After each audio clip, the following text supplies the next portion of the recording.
नमस्कार, मैं शिव कुमार बोयत। नमस्कार, मैं शिव कुमार बोयत स्वागत करता हूं आपका नानक क्लासेज के यूट्यूब चैनल पर।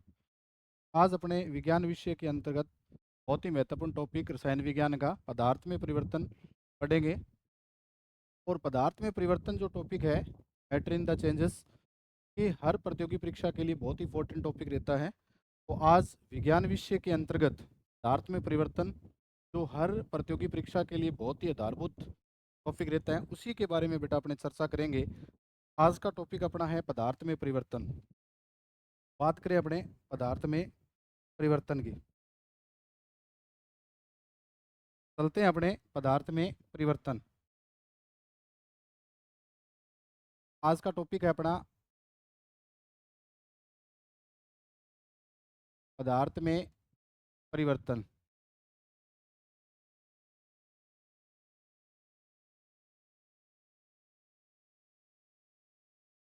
सबसे पहले पदार्थ में परिवर्तन से पहले एक शब्द आया बेटा, वो है पदार्थ।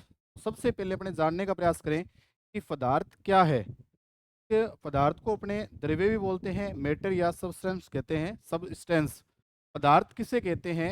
पदार्थ उस वस्तु को कहते हैं जिसका क्या हो, मतलब इस यूनिवर्स के अंदर या इस संसार के अंदर दिखाई देने वाली हर वस्तु किसी न किसी पदार्थ से मिलकर बनी है। एक बार फिर सुने आप, पदार्थ किसे कहते हैं? पदार्थ का मतलब होता है, इंग्लिश में कहते हैं बेटा मैटर। पदार्थ मतलब इस संसार के अंदर या इस जगत के अंदर बनने वाली प्रत्येक वस्तु किसी न किसी पदार्थ से मिलकर बनी होती है। अब पदार्थ के लिए क्या कुछ क्राइटेरिया होना चाहिए कि जिससे अपने, मतलब एक अपने ये कह सकते हैं कि एक मापकरण होना चाहिए कि जिसके आधार पर अपने पदार्थ को क्या किया जा सके। एक आधारभूत क्या ऐसा सिस्टम है, क्राइटेरिया, जिसके आधार पर अपने उसको पदार्थ कह सकते हैं। तो पदार्थ के लिए मुख्यतः आपको ध्यान रखना है कि कोई भी वस्तु जिसमें क्या हो, द्रव्यमान हो और जो स्थान घेरता हो, से अपने क्या कहेंगे? पदार्थ कहेंगे। तो सबसे पहले बात करेंगे अपने बेटा पदार्थ की। तो हेडिंग लगाइए आप,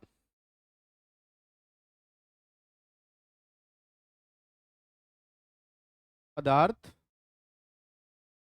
को क्या कहते हैं बेटा? मैटर।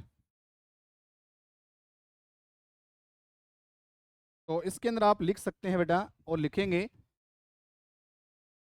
इस संसार में प्रत्येक वस्तु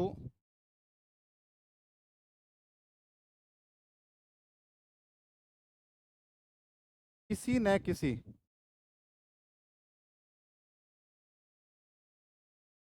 किसी न किसी पदार्थ से मिलकर बनी होती है।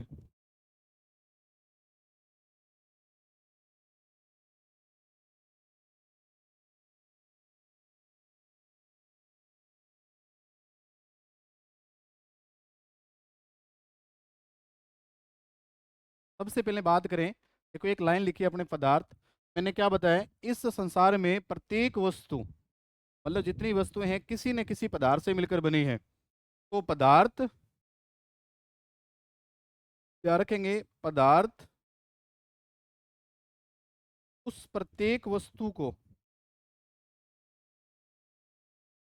पदार्थ उस प्रत्येक वस्तु को कहते हैं जिसमें निम्न गुण हो।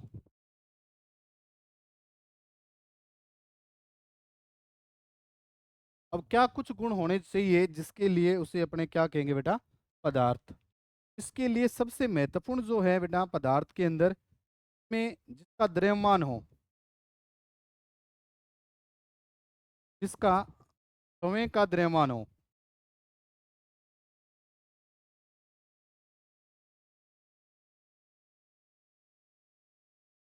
इसका समय का क्या हो बेटा? द्रव्यमान।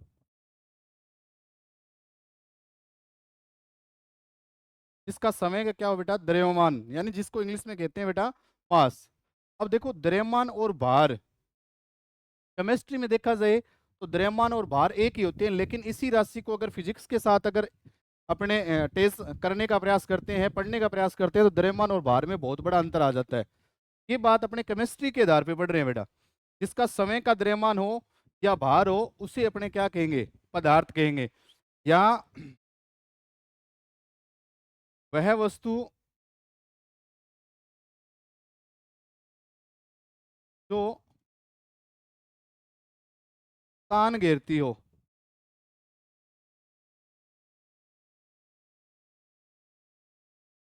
वह वस्तु जो स्थान घेरती हो, मतलब कोई ना कोई स्थान घेरती हो, उसको अपने क्या कहेंगे बेटा, पदार्थ कहेंगे।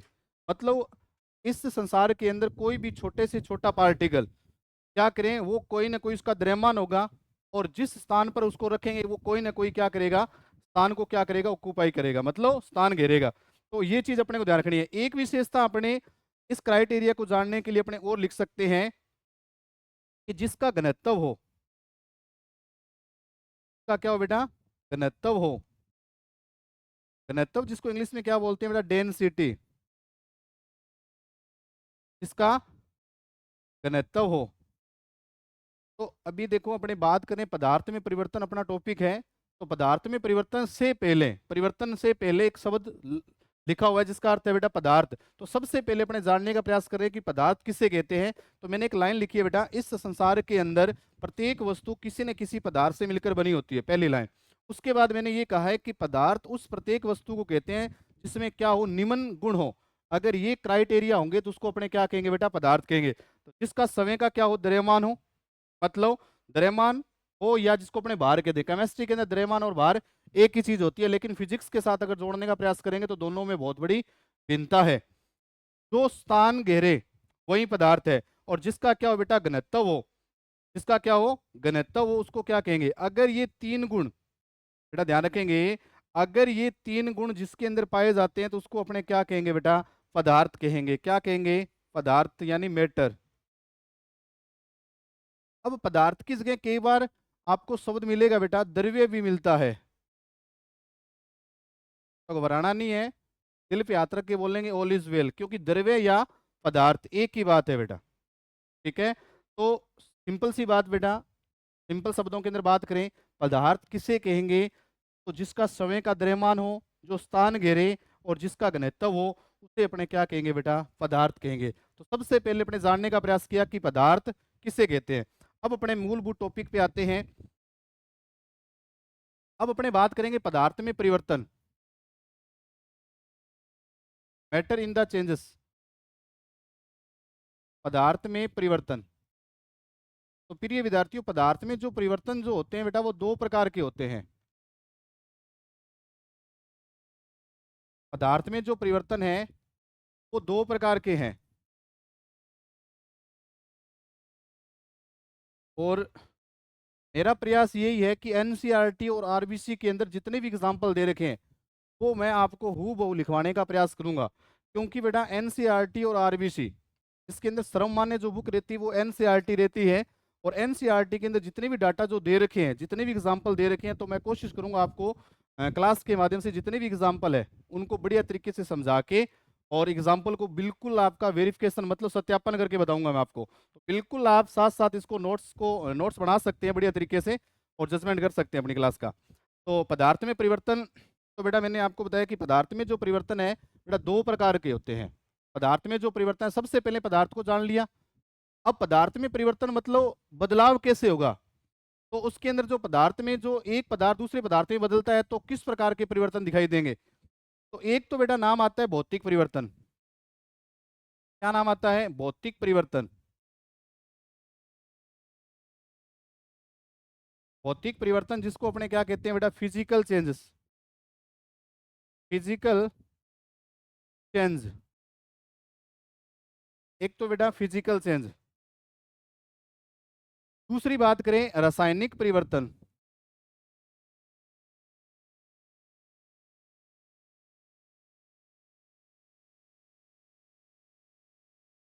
बेटा पदार्थ में जो परिवर्तन जो होते हैं वो कितने प्रकार के बेटा, दो प्रकार के।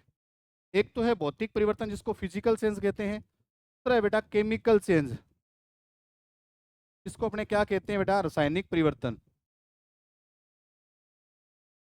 अब इसको पढ़ने से पहले देखो, पदार्थ में परिवर्तन दो प्रकार के हैं।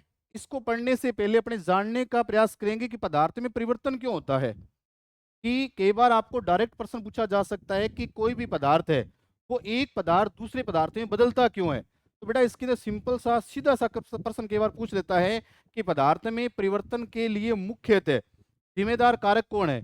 ऐसे कौन से कारक है जो पदार्थ में परिवर्तन करते हैं, मतलब जिसमें एक पदार्थ दूसरे पदार्थ में बदलने के लिए क्या होता है, मजबूर हो जाता है। तो पदार्थ में परिवर्तन के कारण क्या है, तो इसमें आप हेडिंग लगाइए पहले कि पदार्थ में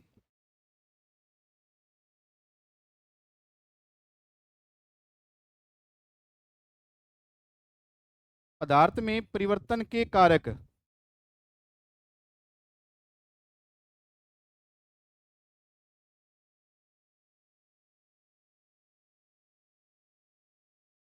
देखो पदार्थ में जो परिवर्तन जो होता है उनके लिए दो कारक जिम्मेदार होते हैं। अब उनको भी आपको ध्यान रखना है बेटा कि पदार्थ में परिवर्तन किसके कारण होता है। तो इसमें आपको ध्यान रखना है बेटा, पदार्थ में जो परिवर्तन जो होता है वो एक तो होता है बेटा तापमान के कारण। तापमान जिसको बेटा क्या कहते हैं, टेम्परेचर, टेम्परेचर, टेम्परेचर। और दूसरी अगर बात करें बेटा दाब की, दाब जिसको अपने क्या कहते हैं बेटा, प्रेशर। अब अगर बात करें बेटा कि पदार्थ में जो परिवर्तन जो होता है, मतलब एक पदार्थ दूसरे पदार्थ में बदलने के लिए क्यों मजबूर हो जाता है, मतलब एक पदार्थ दूसरे पदार्थ में क्यों बदलता है, उसको बदलने के लिए जो महत्वपूर्ण जो कारक है बेटा वो दो है। एक तो है तापमान, कि कोई भी पदार्थ एक पदार्थ दूसरे पदार्थ में बदलता है तो उसके कारण क्या होगा, तापमान। अगर ताप बढ़ाएंगे या उसकी अगर दाब में परिवर्तन कर दिया जाए, जैसे बेटा आपने पढ़ा होगा कि जो गैस सिलेंडर जो होता है, जैसे अपने घरों के अंदर जो भी ईंधन के रूप में भोजन पकाने के लिए जो गैस सिलेंडर यूज करते हैं, उसके अंदर आपने जो एलपीजी गैस, जिसके लिक्विड पेट्रोलियम गैस की बात करते हैं, उसको आपने पढ़ा होगा कि उसके अंदर जो गैस भरी होती है वो एलपीजी भरी होती है। लेकिन आपको लगता है कि वो एलपीजी गैस है, मतलब उसकी जो फॉर्म जो है, उसकी जो अवस्था है बेटा वो गैस की अवस्था है। लेकिन बहुत ही महत्वपूर्ण बात यह है कि जो घरों के अंदर जो गैस सिलेंडर जो भरा होता है उसके अंदर जो एलपीजी गैस है वो गैस अवस्था में न होकर कौन सी अवस्था में होती है, द्रव अवस्था में होती है, लिक्विड स्टेज के अंदर होती है। उसके पीछे कारण यही होता है कि दाब के कारण, जब किसी पदार्थ के ऊपर दाब लगाया जाता है, मतलब उसको प्रेशराइज किया जाता है, मतलब उसको संपीड़ित किया जाता है या दबाया जाता है, तो उसके आकार या आकृति या अवस्था में परिवर्तन आता है। तो बेटा आपको ध्यान रखना है कि किसी भी पदार्थ में परिवर्तन, किसी भी पदार्थ में परिवर्तन के लिए मुख्यतः दो कारक जिम्मेदार हैं, जिसके अंदर तापमान और दाब। जैसे आपने देखा होगा कि तापमान का मतलब है कि किसी भी पदार्थ को अगर तापमान, मतलब तापमान का मतलब क्या होता है, उसको गर्म करने से, मतलब उसको तापमान अगर बढ़ाएंगे, जैसे किसी पदार्थ का अगर तापमान बढ़ाते हैं तो तापमान बढ़ाने के बाद पदार्थ की अवस्था बदलती है। जैसे अगर आपने देखा होगा कि जैसे अपने सर्दी के टाइम के अंदर पानी को जब गर्म करते हैं, जैसे ही पानी को अपने गर्म करना स्टार्ट करते हैं तो पानी कौन सी स्टेज के अंदर होता है, मतलब लिक्विड स्टेज के अंदर होता है। जैसे ही क्या करते हैं उसको गर्म करते हैं तो पानी से वाष्प बनना, मतलब वेपोराइजेशन की क्रिया होना स्टार्ट हो जाती है। क्या आपने देखा होगा तापमान का प्रभाव देखा होगा कि जैसे आपने देखा होगा कि तापमान के कारण ही क्या है, तापमान का कितना प्रभाव पड़ता है। जैसे सर्दी के अंदर कपड़े सुखाने के लिए, क्योंकि जब जनवरी या फरवरी का महीना जब होता है, जब सूर्य का प्रकाश बहुत कम होता है, अब सूर्य का प्रकाश बहुत कम होता है, इसका मतलब तापमान क्या होता है, प्रकृति में बहुत कम होता है, तब अपने कपड़े सुखाने के लिए टाइम बहुत ज्यादा लगता है। तो कहीं ना कहीं इसका बहुत ही महत्वपूर्ण कारक है बेटा तापमान, क्योंकि गर्मियों के अंदर कपड़े जल्दी सूख जाते हैं, लेकिन सर्दी के अंदर कपड़े सुखाने के लिए सूखने के लिए अत्यधिक समय लगता है। तो वहां प्रत्यक्ष या अप्रत्यक्ष कौन सा कारक काम कर रहा है, तापमान। मतलब तापमान कम होने की वजह से ही, तापमान कम होने की वजह से क्या है, आर्द्रता ज्यादा होगी, नमी ज्यादा होगी, मतलब पानी सूखने के अंदर पानी को वाष्प या वेपोराइजेशन के अंदर बदलने के लिए टाइम लगेगा। तो तापमान, मतलब आप ये कह सकते हो बेटा कि तापमान के कारण कोई भी जो स्टेज है, जैसे लिक्विड के अंदर है, जैसे जल जो है, जल अपने को पता है लिक्विड स्टेज के अंदर होता है, द्रव अवस्था में होता है, जैसे ही तापमान बढ़ाएंगे तो उसको अपने वाष्प के रूप में या वेपोराइजेशन क्रिया के अंदर बदल सकते हैं। तो तापमान का बहुत बड़ा प्रभाव है बेटा। तो आपको सीधा सा ध्यान रखना है कि पदार्थ में परिवर्तन के कितने कारक हैं, तो बेटा दो कारक है, एक तो तापमान और एक है बेटा दाब। ध्यान रखें।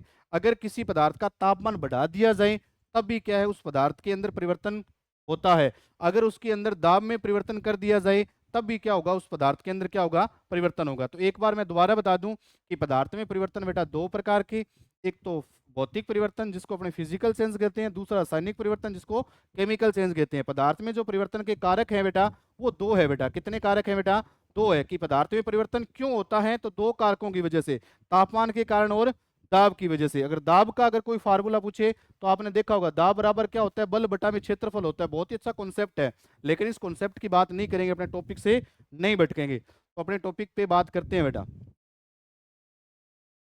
तो अपना टॉपिक चल रहा था बेटा पदार्थ में परिवर्तन। तो सबसे पहले अपने बात करेंगे किसकी, भौतिक परिवर्तन की। तो पदार्थ में परिवर्तन दो प्रकार के होते हैं, तो हेडिंग लगाइए बेटा, भौतिक परिवर्तन।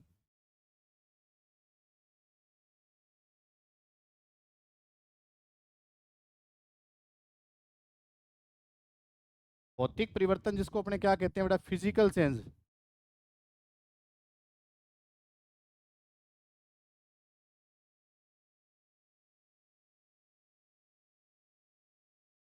अब देखो, भौतिक परिवर्तन के अंदर अगर शब्द देखा जाए, भौतिक, भौतिक का मतलब क्या होते हैं, भौतिक गुण। फिजिकल प्रॉपर्टी का मतलब क्या होता है, ऐसे गुणधर्म जो हमें दिखाई देते हैं।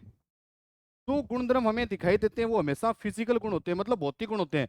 अब देखो यहाँ अपने को देखो पहचान हो जाएगी।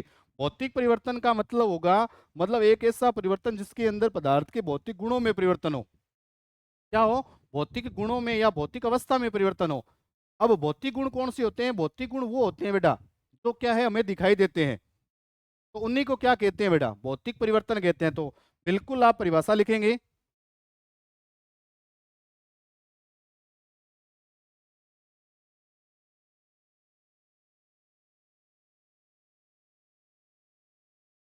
एक ऐसा परिवर्तन,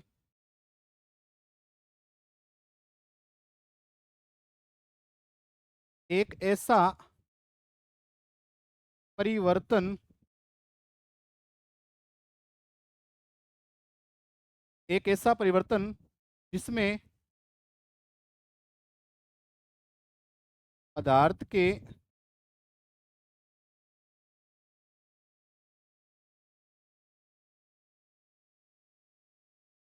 भौतिक गुणों में, भौतिक गुणों में, भौतिक गुण कौन से बेटा, फिजिकल प्रॉपर्टी।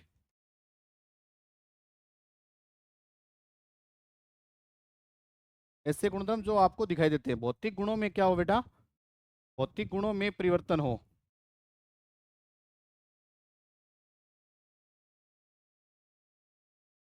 से भौतिक परिवर्तन यानी फिजिकल चेंज कहते हैं।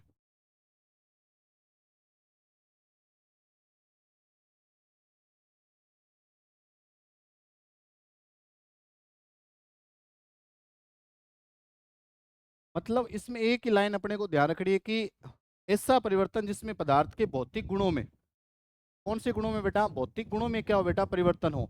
सबसे पहले अपने ये जान ले कि भौतिक गुण है कौन कौन से। सबसे पहले आप भौतिक गुण को आप लिख लें बेटा कि भौतिक गुण कौन कौन से हैं।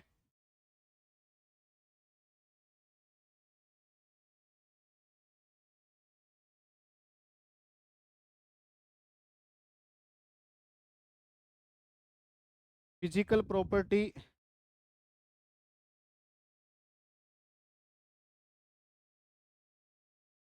तो भौतिक गुण के अंदर आप लिखेंगे बेटा, पदार्थ की अवस्थाएं आ गई बेटा।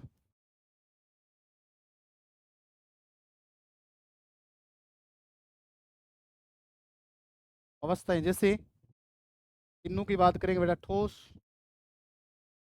द्रव और गैस। पदार्थ की अवस्था में परिवर्तन अगर होगा तो उसे क्या कहेंगे बेटा, भौतिक परिवर्तन। और भौतिक गुण मतलब ठोस अवस्था में परिवर्तन, द्रव में और गैस में। आकार, आकृति,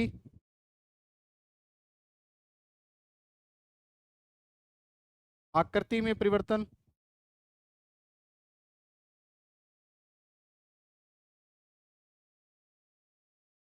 आकार में परिवर्तन,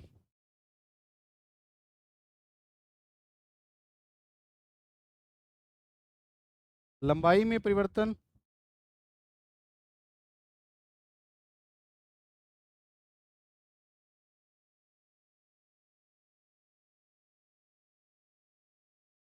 पदार्थ की अवस्थाएं जैसे ठोस, द्रव, गैस, आकार, आकृति, लंबाई, चौड़ाई, ऊंचाई, है ना। लंबाई में परिवर्तन, चौड़ाई में परिवर्तन, द्रव्यमान में परिवर्तन, घनत्व में परिवर्तन,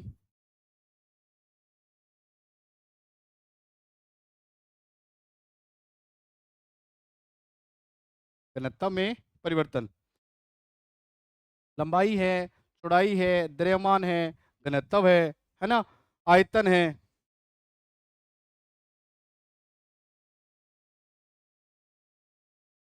क्षेत्रफल है। बेटा अगर ध्यान, सिंपल सी बात ध्यान रखनी है बेटा, एक ऐसा परिवर्तन जिसमें पदार्थ की अवस्था में यानी भौतिक गुणों में परिवर्तन हो, उसे अपने क्या कहते हैं बेटा, भौतिक परिवर्तन। तो भौतिक गुण कौन कौन से बेटा, पदार्थ की अवस्थाएं आ गई, जैसे ठोस, तरल, गैस, आकृति में परिवर्तन, आकार में परिवर्तन, लंबाई में परिवर्तन, लंबाई, चौड़ाई, द्रव्यमान, घनत्व, आयतन, क्षेत्रफल, है ना। तो अगर इनके अंदर कोई परिवर्तन हो रहा है उसे अपने क्या कहेंगे बेटा, भौतिक परिवर्तन कहेंगे। क्या कहेंगे, भौतिक परिवर्तन कहेंगे। अब अपने बात करेंगे कि एक एक की भौतिक परिवर्तन कहते किसे हैं। बहुत ही बढ़िया तरीके से शांतिपूर्वक धैर्यपूर्वक आप सुनेंगे। तो सबसे पहले आप हेडिंग लगाइए, भौतिक परिवर्तन किसे कहते हैं। तो भौतिक परिवर्तन की बेटा विशेषताएं, अगर आप ये दिमाग के अंदर बिठा लेंगे तो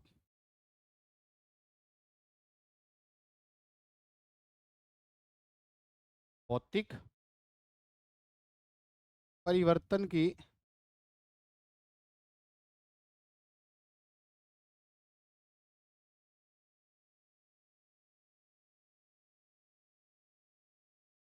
भौतिक परिवर्तन की विशेषताएं, देखो विशेषताओं के अंदर क्या कुछ क्राइटेरिया होगा कि जिसको अपने भौतिक परिवर्तन कहेंगे। तो अभी मैंने एक लाइन तो आपको लिखी बेटा,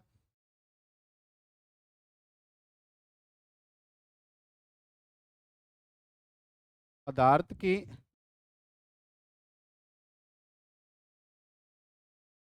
अवस्था में परिवर्तन। अगर पदार्थ की अवस्था में, अगर ठोस से द्रव, द्रव से गैस, अगर पदार्थ की अवस्था में अगर कोई परिवर्तन हो रहा है, अगर बेटा पदार्थ की अवस्था में परिवर्तन हो रहा है, उससे अपने क्या कहेंगे बेटा, भौतिक परिवर्तन कहेंगे।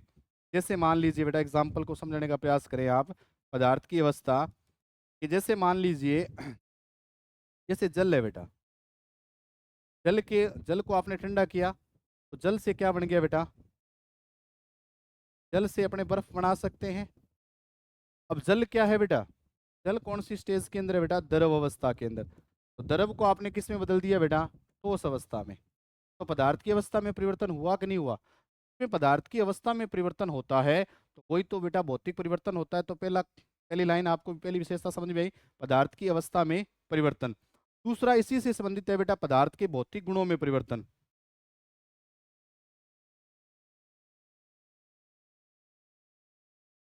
पदार्थ के भौतिक गुणों में,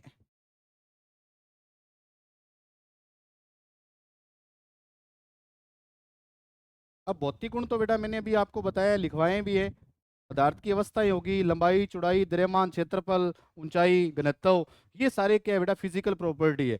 पदार्थ के भौतिक गुणों में परिवर्तन। एक तीसरी जो विशेषता है बेटा, बहुत ही महत्वपूर्ण है। अब इसके अंदर क्या ध्यान रखना है अपने को, डबल स्टार लगा के अपने लिख लेंगे कि पदार्थ के भौतिक गुणों में परिवर्तन होता है, लेकिन रासायनिक संरचना, रासायनिक संरचना जिसको अपने इंग्लिश में क्या बोलते हैं बेटा, केमिकल स्ट्रक्चर, केमिकल स्ट्रक्चर, रासायनिक संरचना व रासायनिक संगठन, केमिकल ऑर्गेनाइजेशन में कोई परिवर्तन नहीं होता। बहुत इंपॉर्टेंट विशेषता बेटा, में कोई परिवर्तन नहीं होता। में कोई परिवर्तन नहीं होता। यह बहुत ही शानदार जानदार लाइन है, विशेषता है कि पदार्थ के भौतिक परिवर्तन के अंदर रासायनिक संरचना व रासायनिक संगठन में कोई परिवर्तन नहीं होता। जैसे अगर मैं बात करूं अब इसी एग्जाम्पल को अगर अपने लिंक करने का प्रयास करें कि जैसे मान लीजिए जल है। अब जल से आपने मान लीजिए बर्फ बना दी, बर्फ से आपने जल है, जल से बर्फ बना दी, फिर बर्फ को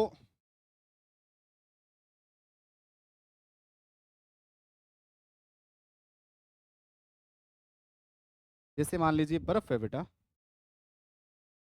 बर्फ से आपने क्या बना दिया बेटा, जल।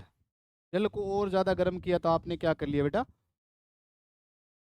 वसा बना दी। अब इसके अंदर समझने वाली बात है कि इसके अंदर पदार्थ की अवस्था में परिवर्तन हो रहा है। जैसे बर्फ से आपने क्या बना दिया, जल बना दिया। जल को अगर आपने हीट दी, उष्मा दी, तापमान दिया, तापमान बढ़ाया, तो वो किसके अंदर बेटा, वेपर के अंदर बदल गई, मतलब वाष्प के अंदर या भाप के अंदर बदल गई। लेकिन महत्वपूर्ण बात यह है कि इनके अंदर, अब तीनों की अगर बात करें, सबसे महत्वपूर्ण क्या है बेटा, इनकी रासायनिक संरचना। मतलब इसमें नया पदार्थ नहीं बना, क्योंकि है तो क्या है, ये एक जल का ही रूप है। किसका रूप है बेटा, जल का ही रूप है। अगर बर्फ का सूत्र पूछेंगे तब भी एक आएगा, जल का सूत्र पूछेंगे तब भी एक आएगा, और वाष्प का पूछेंगे तब भी एक आएगा। तो मैंने ये बताया बेटा, रासायनिक संरचना व रासायनिक संगठन में कोई परिवर्तन नहीं आएगा। मतलब इसका जो फार्मूला जो रहेगा, केमिकल ऑर्गेनाइजेशन का मतलब है कि जिसके द्वारा उस पदार्थ का निर्माण हुआ है, जिसके द्वारा उस पदार्थ का निर्माण हुआ है या जो पदार्थ बना है, वही तो क्या है बेटा, उसका रासायनिक संगठन है। अब जैसे जल है, तो बर्फ का भी सूत्र क्या है बेटा, हाइड्रोनियम ऑक्साइड, मतलब H2O है। इसका भी सूत्र क्या है बेटा, H2O है। और इसका भी फार्मूला क्या है बेटा, H2O है। तो इसकी संरचना और रासायनिक संगठन में कोई परिवर्तन हुआ क्या, नहीं हुआ। तो इसी को अपने क्या कहते हैं बेटा, भौतिक परिवर्तन कहते हैं बेटा। तो कहने का मतलब पदार्थ की अवस्था में परिवर्तन हुआ, लेकिन उसकी रासायनिक संरचना और रासायनिक संगठन में कोई परिवर्तन नहीं हुआ। तो एक बार फिर बेटा, पदार्थ की अवस्था में परिवर्तन, बिल्कुल मैंने एग्जांपल के थ्रू समझाने का प्रयास किया। पदार्थ के भौतिक गुणों में परिवर्तन। तीसरा पॉइंट बेटा बहुत ही शानदार, रासायनिक संरचना व रासायनिक संगठन में कोई परिवर्तन नहीं आता। क्या ये बात आपको समझ में आई? इसके बाद चलते हैं नेक्स्ट, 4 नंबर विशेषता।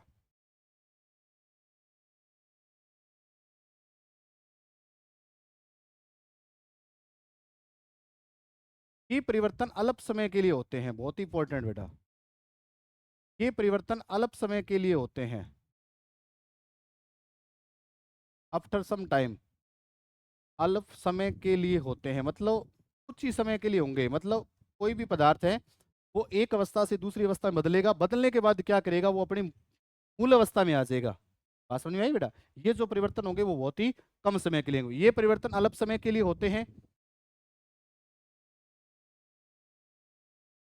ये विशेषता बहुत अच्छी है।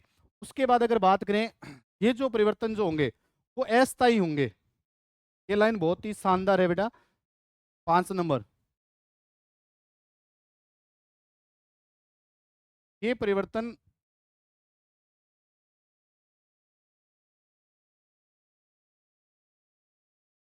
अस्थायी होते हैं, मतलब टेम्परेरी है ये। अब देखो, अस्थायी का मतलब है इसमें एक पदार्थ दूसरे पदार्थ में बदलेगा, मतलब स्थायी नहीं है। स्थायी का मतलब है एक ही अवस्था में बने रहना। अब इसके अंदर क्या है कि भौतिक परिवर्तन के अंदर भौतिक परिवर्तन जो होंगे बेटा वो अस्थायी होंगे, मतलब इसमें एक पदार्थ दूसरी अवस्था में बदलेगा। ठीक है, तो इसके अंदर आप लिखेंगे अस्थायी से तात्पर्य क्या है बेटा, यहां लिख देता हूं मैं, इसमें एक पदार्थ, एक पदार्थ दूसरे पदार्थ में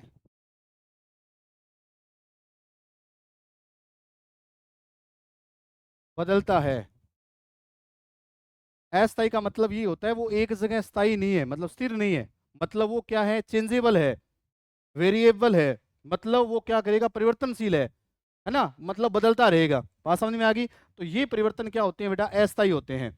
उसके बाद बेटा ये जो परिवर्तन जो होंगे वो बंद पात्र में होंगे। ये लाइन भी बहुत ही इंपॉर्टेंट है।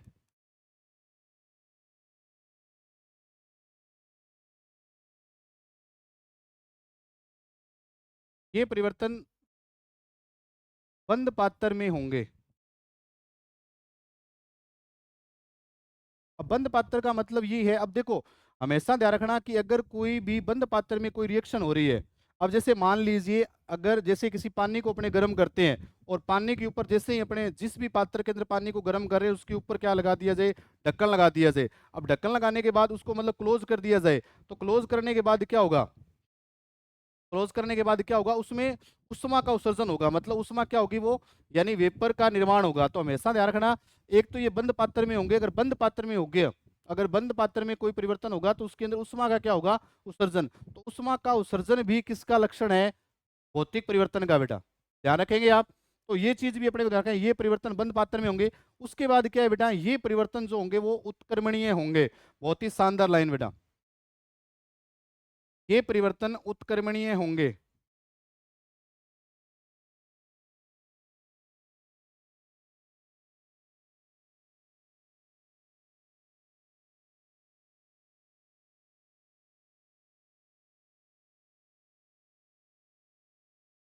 ये परिवर्तन जो होंगे बेटा वो उत्क्रमणीय होंगे। ये परिवर्तन उत्क्रमणीय, उत्क्रमणीय मतलब रिवर्जिबल होंगे। अब रिवर्जिबल का मतलब क्या होगा समझने का प्रयास करेंगे। उत्क्रमणीय का मतलब ये होता है कि ये जो परिवर्तन होंगे वो दोनों दिशाओं में चलेंगे। अब दोनों दिशाओं का मतलब क्या है, देखो उत्क्रमणीय का मतलब मैं यहाँ लिखने का प्रयास करूंगा। उत्क्रमणीय का मतलब क्या होता है, उत्क्रमणीय का मतलब होता है दोनों दिशाओं में चलने वाले। अब दोनों दिशाओं का मतलब क्या है, जो दोनों दिशाओं में चलते हैं, जो दोनों दिशाओं में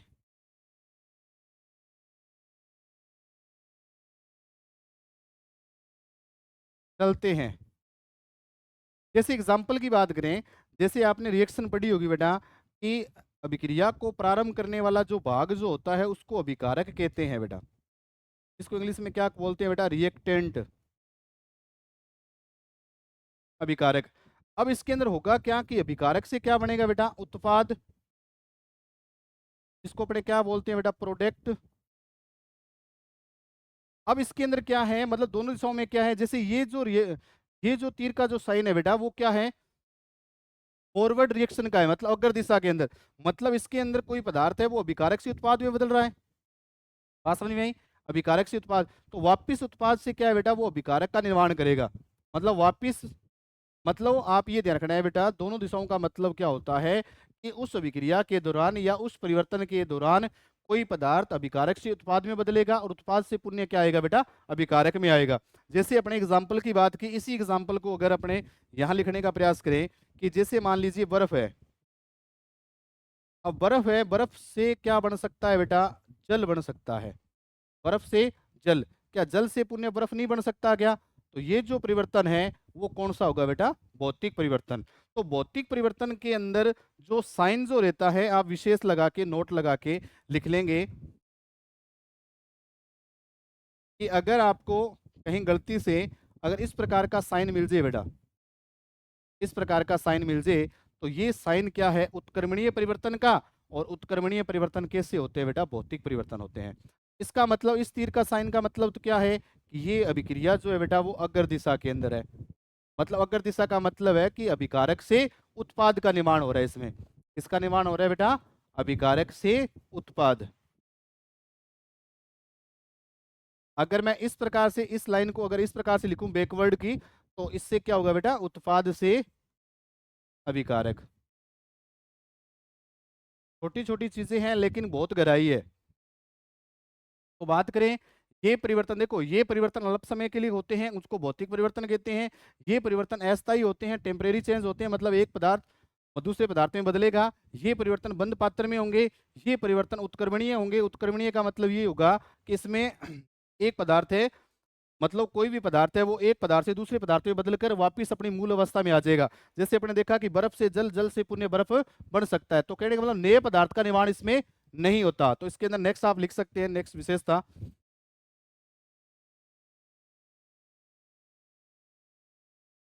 क्योंकि इसमें एक पदार्थ दूसरे पदार्थ में बदलकर मूल अवस्था को प्राप्त करता है। इसमें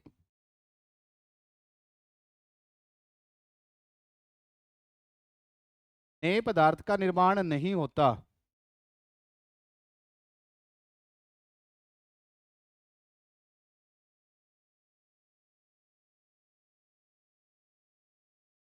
अब कैसे, क्यों? क्योंकि अभी जैसे उसी एग्जांपल को बेटा कंटिन्यू करता हूं मैं, कि जैसे अभी मैंने बताया बेटा, नया पदार्थ कहाँ बना है इसके अंदर। जैसे मैंने एक बार पहले ही बताया था, जैसे बर्फ है, बर्फ से क्या बन रहा है बेटा? जल। और जल से पुण्य बर्फ। तो इसके अंदर बर्फ का भी अगर सूत्र पूछा जाए तो वो भी क्या है बेटा? H2O है। और जल का भी सूत्र पूछा जाए तब भी क्या है बेटा? H2O, मतलब हाइड्रोनियम ऑक्साइड। इसके अंदर नया पदार्थ थोड़ी बना है, क्योंकि जल है। पहले जल से बर्फ से जल, जल मतलब ये मूल अवस्था क्या है? मतलब एक अवस्था से दूसरी अवस्था बदली है। अवस्था जरूर बदली है। अवस्था कैसे बदली है बेटा? क्योंकि बर्फ है तो ये इसका मतलब कौन सी अवस्था में है बेटा? ठोस अवस्था में है। द्रव है, मतलब जल है तो कौन सी अवस्था में है? अवस्था जरूर बदली है, लेकिन पदार्थ नहीं बदला। पदार्थ क्या है? ओनली फॉर ये जल का ही एक रूप है। बात समझ में आई? तो इसमें नए पदार्थ का निर्माण नहीं होता। या इसमें आप कहेंगे कि रासायनिक सूत्र या रासायनिक संरचना में बदलाव नहीं होता। तो ये बात तो अभी लिखी हुई है ऊपर, उसी को आप समझ सकते हैं कि रासायनिक सूत्र,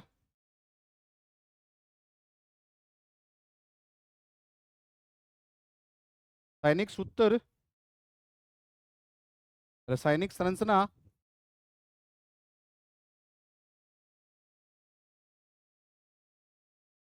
व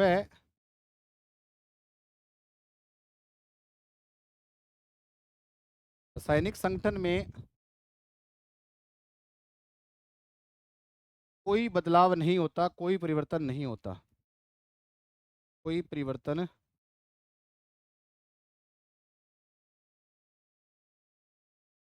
अगर बेटा इन विशेषताओं को अगर आप अच्छी तरीके से याद कर लिया बेटा, बढ़िया तरीके से आप इस चीज को, मैटर को आप तैयार कर सकते हो। तो एक बार मैं विशेषता विशेषता आपको बढ़ा रहा हूँ बेटा।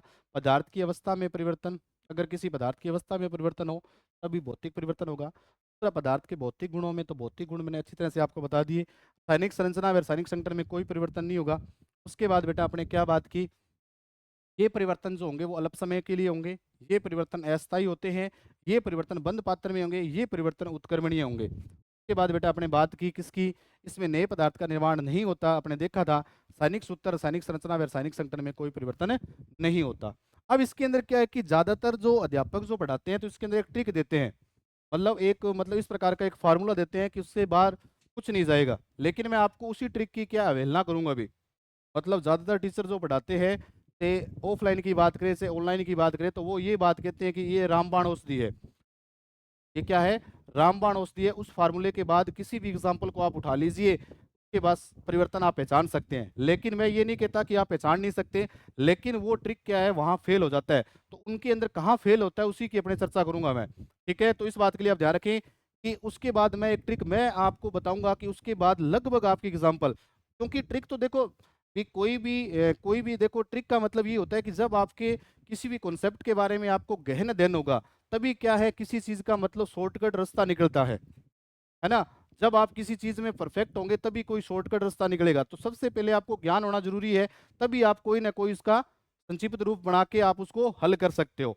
तो एक ट्रिक भी है, लेकिन जैसे कई बार अध्यापक उसी को बताते हैं कि रामबाण है, उसके बाद कोई भी एग्जाम्पल गलत नहीं होगा। लेकिन मैं आपको उसी एग्जाम्पल की क्या, उसी एग्जाम्पल को बताऊंगा जिसमें आप पहचानने में क्या रहेंगे बेटा?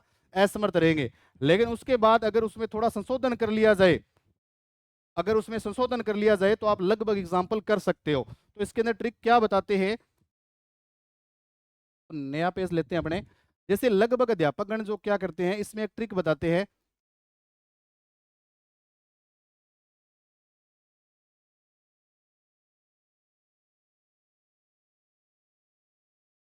ट्रिक क्या है बेटा, ध्यान रखेंगे। इसके अंदर बताते हैं कि जो वापस आ जाए, जो वापस आ जाए,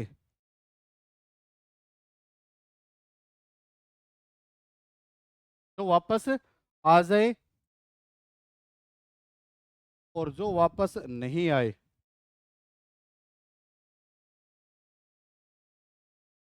नहीं आए।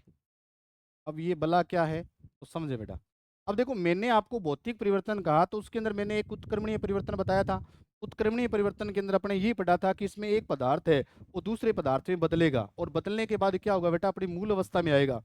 मतलब वापस अगर आ जाए तो वो फिजिकल चेंज है। तो क्या है बेटा, अगर कोई मतलब एक अवस्था में बदलने के बाद, जैसे मान लो कोई पदार्थ है वो एक अवस्था से दूसरी अवस्था में बदलने के बाद अगर मूल अवस्था में आ जाए, जैसे बर्फ से जल और जल से पुण्य बर्फ बन गया, इसका मतलब मूल अवस्था क्या थी, मूल अवस्था जल थी। उसके बाद वो बर्फ में बदला था, बर्फ को बदलने के बाद वापस तापमान को कम किया तो वापस वो जल बन गया।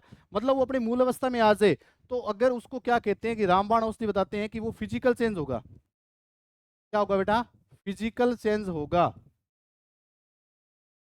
और जो वापस नहीं आए वो क्या होगा बेटा, केमिकल चेंज होगा, मतलब रासायनिक परिवर्तन होगा। लेकिन ये ट्रिक कहाँ काम आएगा, लेकिन ये ट्रिक इस कई अपवाद, जैसे अपवाद तो नहीं कह सकते लेकिन कुछ एग्जाम्पल है जहां ये क्या है बताने में असमर्थ रहता है। जैसे एग्जाम्पल की बात करें, अब जैसे ये ट्रिक अपने लागू करने का प्रयास करें कि जैसे ये ट्रिक काम तो आता है, जैसे कहाँ काम आएगा तो पहले अपने उसको देखते हैं कि जो वापस आ जाए तो कहाँ।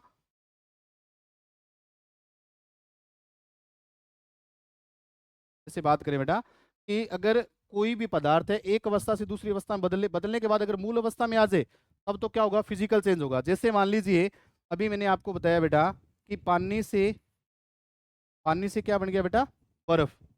पानी से बर्फ, और बर्फ से पुण्य क्या बन सकता है बेटा, पानी। तो ये तो क्या हुआ, एक अवस्था से मतलब कोई पदार्थ है वो एक अवस्था से दूसरी अवस्था में बदला है, बदलने के बाद क्या होगा बेटा, मूल अवस्था पुण्य अपनी मूल अवस्था में आ गया। इसका मतलब वापिस आया कि नहीं आया, क्योंकि मूल अवस्था पानी थी, बदलने के बाद दूसरी अवस्था में बर्फ में बदला, बर्फ के बाद पुण्य पानी बन गया, मतलब वापिस आ गया। इसका मतलब ये परिवर्तन कौन सा है बेटा, रिवर्जिबल, मतलब फिजिकल चेंज है। और दूसरा एग्जाम्पल इसके अंदर बेटा, जलना हमेशा ध्यान रखना कि जलना हमेशा केमिकल चेंज होता है, लेकिन एक को छोड़ के बल्ब का जलना, बल्ब का जलना, बल्ब का जलना फिजिकल चेंज है, बल्ब का जलना। अब इसमें क्या होता है कि बल्ब जलने से पहले, अगर जलने से पहले की बात करें तो कौन सी कंडीशन के अंदर है बेटा, ये बेटा समझे कि बल्ब जलने से पहले ऑफ होता है। अब जैसे इसको अपने चलाने के लिए क्या करेंगे, ऑन, तो इसकी मूल अवस्था क्या है, मूल अवस्था क्या है बेटा, ऑफ। पहले ऑफ था, जैसे इसको अपने चलाया ऑन हो गया। अगर इसकी विपरीत दिशा में प्रक्रिया करवाएंगे तो वापिस वो मूल अवस्था में आ जाएगा। तो इसके अंदर क्या है कि वापिस अपनी अवस्था में वो आता है। इसलिए ये दोनों ही क्या है बेटा, ये दोनों ही कौन से चेंज है बेटा, ये दोनों ही रिवर्जिबल प्रोसेस बोलते हैं, इसको उत्क्रमणीय परिवर्तन बोलते हैं। रिवर्जिबल प्रोसेस बोल दीजिए, चेंज बोल दीजिए। मतलब एक अवस्था से दूसरी अवस्था में बदलकर अपनी मूल अवस्था में आ रहा है। इसका मतलब कौन से परिवर्तन है बेटा, तो ये बेटा भौतिक परिवर्तन है, भौतिक परिवर्तन है। अब आप कह रहे हो कि सर ट्रिक तो बिल्कुल काम कर रहा है, तो यहाँ तो काम कर रहा है, क्योंकि यही जो एग्जाम्पल मैंने बताए हैं, तो जो वापस आ जाए इसका मतलब वापस आ रहा है, इसका मतलब फिजिकल चेंज है। बिल्कुल सही है, यहाँ तक तो बात बन गई। उसके बाद अगर तीसरा एग्जाम्पल आप देखें, अगर वापस नहीं आए, जैसे 3 नंबर एग्जाम्पल की बात करें, जैसे बेटा ये तो बहुत ही सामान्य सा एग्जाम्पल है, सभी को पता होता है, दूध से दही बनना, दूध से दही बनना। अगर वापस नहीं आए तो कौन सा चेंज होगा, क्योंकि दूध से दही बन सकता है, दही से पुण्य दूध नहीं बनेगा, छाछ या पनीर बन जाएगा, नया पदार्थ बन जाएगा, लेकिन वापिस दूध से दही, दही से पुण्य दूध नहीं बनेगा। तो ये कौन सा परिवर्तन, जो वापस नहीं आए तो केमिकल चेंज है, बिल्कुल सही है। जैसे लकड़ी से कोयला बनना, लकड़ी से कोयला बनना, लकड़ी से बेटा कोयला बनना। अब लकड़ी से कोयला बन गया, कोयले से वापस लकड़ी बन सकती है क्या, संभव नहीं है। तो ये कौन से परिवर्तन है बेटा, इरिजिबल, इरेवर्जिबल, मतलब अनुत्क्रमणीय है। इसका मतलब ये कौन से परिवर्तन हो गए बेटा, ये वापिस अपनी मूल अवस्था में नहीं जा रहा। तो ये परिवर्तन कौन से बेटा, रासायनिक परिवर्तन। अब आपके दिमाग में ये तो बात आई कि सर ये ट्रिक तो काम कर रहा है, लेकिन इन एग्जाम्पल के लिए ये काम कर रहा है बेटा, इन एग्जाम्पल के लिए बिल्कुल ये परफेक्ट बैठता है कि जो वापस आ जाए, इसके अंदर वापस मूल अवस्था में, वो अपनी मूल अवस्था में आ रहा है, इसलिए वो फिजिकल चेंज है। इसमें अपनी मूल अवस्था में नहीं आ रहा, इसलिए वो क्या है बेटा, केमिकल चेंज है। लेकिन इसके बाद, लेकिन इसके बाद अगर बात करें, जैसे बेटा बहुत ही महत्वपूर्ण एग्जाम्पल, जैसे पेड़ को काटना। जैसे आप विशेष लगा के एग्जाम्पल को नोट करेंगे बेटा, बहुत ही शानदार और जानदार एग्जाम्पल।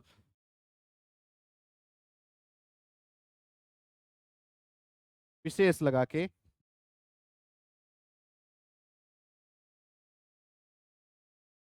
जैसे पेड़ को काटना,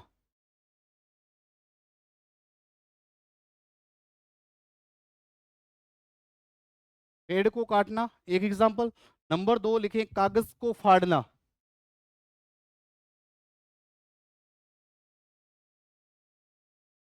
कागज को फाड़ना। और तीसरा, कांच का टूटना। कांच का टूटना या कांच का टुकड़ा, कांच का टूटना लिखो बेटा। अब इसमें देखो बेटा, बहुत ही शानदार। अभी जो ट्रिक अपने था कि उसके अंदर अपने ये पढ़ा था कि कोई भी पदार्थ एक अवस्था से दूसरी अवस्था में बदलने के बाद अगर वो मूल अवस्था में आ जाए तो वो कौन सा होगा? मूल अवस्था में आ जाए तो वो फिजिकल चेंज होगा, अगर मूल अवस्था में नहीं आता तो केमिकल चेंज होगा। तो इसको आप समझने का प्रयास करें बेटा। जैसे पेड़ है, अब पेड़ को अपने काट दिया। अब जैसे पेड़ को काट दिया, काटने के बाद वापस क्या पेड़ का निर्माण कर सकते हैं? जैसे आपने पेड़ को काट दिया, काटने के बाद क्या पेड़ का वापस निर्माण संभव है? तो सिंपल सी बात है कि वापस निर्माण संभव नहीं है। तो इसका मतलब होना क्या चाहिए थे अगर वापस नहीं आए? जैसे बेटा इस एग्जांपल को आप समझें तो मैंने यहाँ देखो, अधिकांश अध्यापक ये पढ़ाते हैं कि जो वापस नहीं आए तो वो केमिकल चेंज है, लेकिन होना क्या चाहिए? तो केमिकल चेंज होना चाहिए। लेकिन बेटा हमेशा ध्यान रखें कि ऐसा हर कंडीशन में नहीं होता। एक बार दोबारा सुन लो बेटा, कि अगर कोई पदार्थ एक अवस्था से दूसरी अवस्था में बदलता है, बदलने के बाद अगर वो मूल अवस्था में आ जाए तो हर जगह वो भौतिक परिवर्तन नहीं होता। इसके अलावा और भी कंडीशन लागू होती है, जो समझना बहुत ही जरूरी है। अब जैसे मैंने एग्जांपल आपको बताया बेटा, पेड़ को काटना, काटने के बाद क्या वापस पुनः पेड़ का निर्माण हो सकता है? क्या नहीं हो सकता।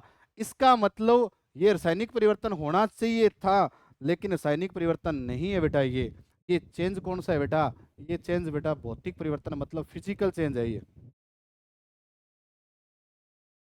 भौतिक परिवर्तन है बेटा। अब भौतिक परिवर्तन, अब आप सोच रहे हो कि सर भौतिक परिवर्तन क्यों है? तो भौतिक परिवर्तन के पीछे ये कारण होता है बेटा, जो भी आपको ट्रिक बताया गया उसमें आप संशोधन कर लें। संशोधन आपके लिए कर लें कि जो वापस आ जाए, जो वापस आ जाए और जिसमें नए पदार्थ का निर्माण नहीं होता, उसको अपने भौतिक परिवर्तन कहते हैं। अब इसमें देखो कि अगर वापस आ जाए, इसमें वापस नहीं है, लेकिन पेड़ काटने के बाद कोई नया पदार्थ तो नहीं बना, क्योंकि ऐसे तो है नहीं कि पेड़ काटने के बाद कोई नया पदार्थ, कोई जीव बन गया, है ना? तो ऐसा तो कुछ अगर नया पदार्थ अगर कोई नहीं बन रहा है ना, तो उसके अंदर हमेशा रामबाण ध्यान रखेंगे कि उसके अंदर भौतिक परिवर्तन ही होगा। तो ये भौतिक परिवर्तन क्यों है? क्योंकि इसको भौतिक परिवर्तन अपने क्यों मानना, मानना क्यों है, मानना क्यों भौतिक परिवर्तन ही होगा? क्यों होगा? क्योंकि इसमें बेटा नया पदार्थ, इसमें नए पदार्थ का निर्माण नहीं होता। क्योंकि इसमें नोट लगा के, स्पेशल नोट लगा के आप लिख लेंगे, इसमें नए पदार्थ का निर्माण नहीं होता। तो अपने दिमाग में क्या बिठाएंगे कि जो वापस आ जाए और जिसमें नए पदार्थ का निर्माण नहीं होता, वो क्या होंगे? फिजिकल चेंज होंगे बेटा, वो भौतिक परिवर्तन होगा। क्या आपको बात समझ में आई? तो मैंने जो ट्रिक था उसी ट्रिक को आप क्या कर लेंगे बेटा, कि जहां आपने ये ट्रिक लिखा है ना, जो अधिकांश अध्यापक जो पढ़ाते हैं तो उनके अंदर जो वापस आ जाए तो उसके अंदर आप ऐड क्या कर देना, प्लस लगा के, नए पदार्थ का निर्माण नहीं होता तो वो फिजिकल चेंज है, जो वापस नहीं आए और जिसमें नए पदार्थ का निर्माण होता है वो केमिकल चेंज है।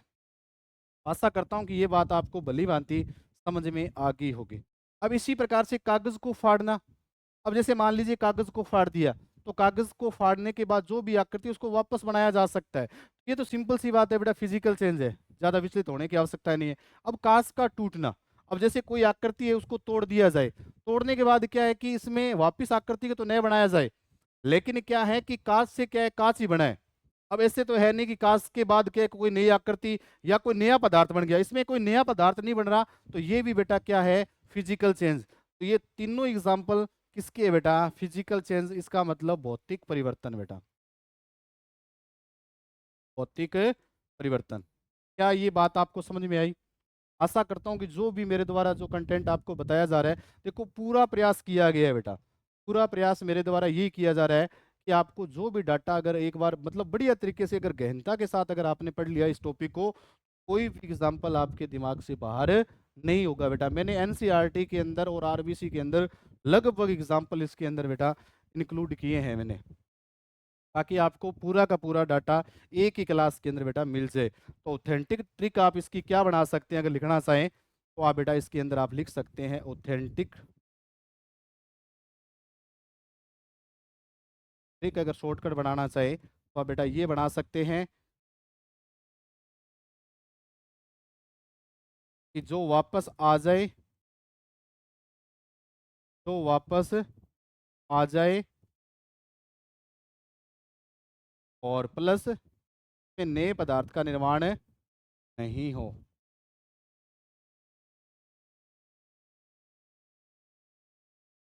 निर्माण नहीं हो तो अपने क्या कहेंगे बेटा, तो आप ध्यान रखना बेटा।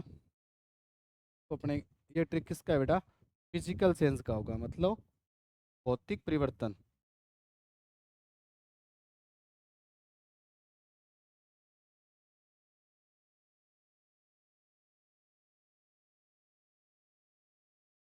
दूसरा की बात करें, जो वापस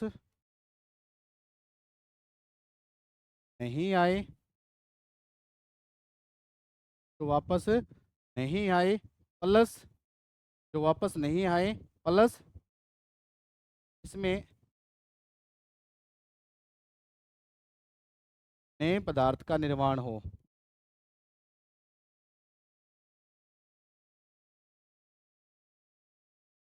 क्या कहेंगे बेटा, तो केमिकल चेंज कहेंगे।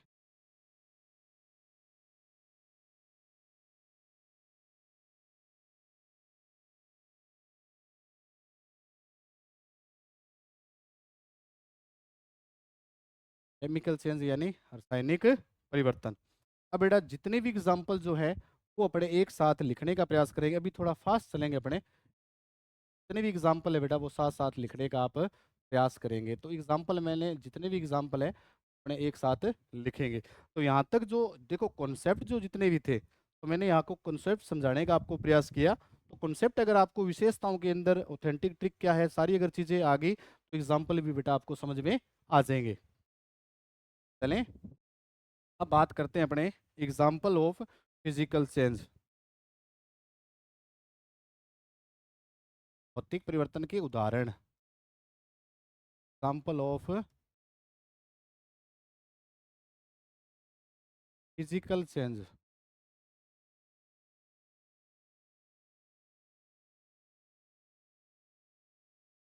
भौतिक परिवर्तन के उदाहरण के अंदर पहली अगर बात करें बेटा, नंबर एक बात करें अवस्था में परिवर्तन। अगर आपको कभी भी देखो अवस्था में परिवर्तन अगर दिखाई दे एग्जाम्पल के अंदर, देखो एग्जाम्पल की बात कर रहा हूँ बेटा, अवस्था में परिवर्तन दिखाई दे तो इसका मतलब कौन सा परिवर्तन होगा बेटा, भौतिक परिवर्तन होगा। कौन सा परिवर्तन होगा, भौतिक परिवर्तन। अब देखो अवस्थाओं के देखो अवस्थाएं भी कौन कौन सी कहाँ कहाँ क्या कुछ अवस्थाओं के अंदर परिवर्तन होगा, तो उनको मैं एक साथ देखो कई अवस्थाएं अगर मैं लिखता हूँ यहाँ पे, जैसे बेटा गलन, गलन जिसको इंग्लिश में बोलते हैं मेल्टिंग। देखो बताऊंगा गलन क्या है, एक बार एग्जाम्पल लिखे बेटा। गलन के बाद जैसे वाष्पन, इसको वेपोराइजेशन बोलते हैं बेटा, वेपोराइजेशन के बाद गलन के बाद है बेटा संघनन। गलन है, वाष्पन है, संघनन है, और उसके बाद है बेटा 4 नंबर है उद्रवपातन। उद्रवपातन जिसको अपने क्या कहते हैं, सब्लिमेशन। क्या कहते हैं, सब्लिमेशन। और 5 नंबर है बेटा हिमीकरण, तो फ्रीजिंग कहते हैं बेटा।